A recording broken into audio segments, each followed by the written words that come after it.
And Secretary Sweeney, good to see you. I appreciate the job you're doing. You know, I've appreciated working with you and with Secretary Bernhardt to address deferred maintenance in the Indian irrigation systems. When our bill that I had originally sponsored, but many of the members of this committee have co-sponsored, the IRRIGATE Act was enacted several years ago. It required Interior to submit a report to Congress, and it was the deadline date was December of 2018, discussing the first 2 years of implementation. So since it's now May, Congress is beginning the appropriation process. Do you know when we should expect to receive the report on the IRRIGATE Act? I believe that the current status of the IRRIGATE Act report is going through our internal review process, and it is moving along through that process. Well, I know you've had some change in leadership in the department, so as you can make sure anything you can do to expedite it, we would really appreciate it. I think it'd be helpful. Thank you. And additionally, Secretary Sweeney, the Bureau of Indian Affairs has a number of active agreements with tribes that operate certain programs under self-determination contracts. There have been a number of cases over the past several years where the Interior Inspector General has found that the BIA failed to adequately oversee a contract. Some cases were a result of poor staff training, some were due to ill-timed financial reviews of tribal expenditures. You know, the President's budget request for fiscal year 2020 provides increased funding for the BIA.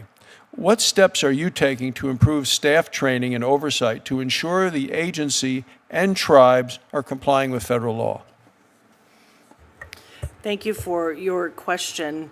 With respect to the various reports, the high-risk reports that have been issued for Indian Affairs, we are taking their recommendations seriously. We have concurred with a number of them, and working with our self-governance division inside of Indian Affairs to ensure that they have the appropriate tools to carry out their responsibility to their self-governance participants. That includes training, that includes working with our financial arm to ensure that we can accurately track the funding. That includes improving the technology so that they can, in fact, push money out the door faster. You know, the GAO recently published their latest high-risk list for government programs. The Bureau of Indian Affairs, the Bureau of Indian Education, the Indian Health Service, all are included on this list of high-risk government programs. I appreciate the progress you have made in addressing the GAO's recommendations so far. Staff capacity and retention, I know, have hampered much of your progress over the past year or so.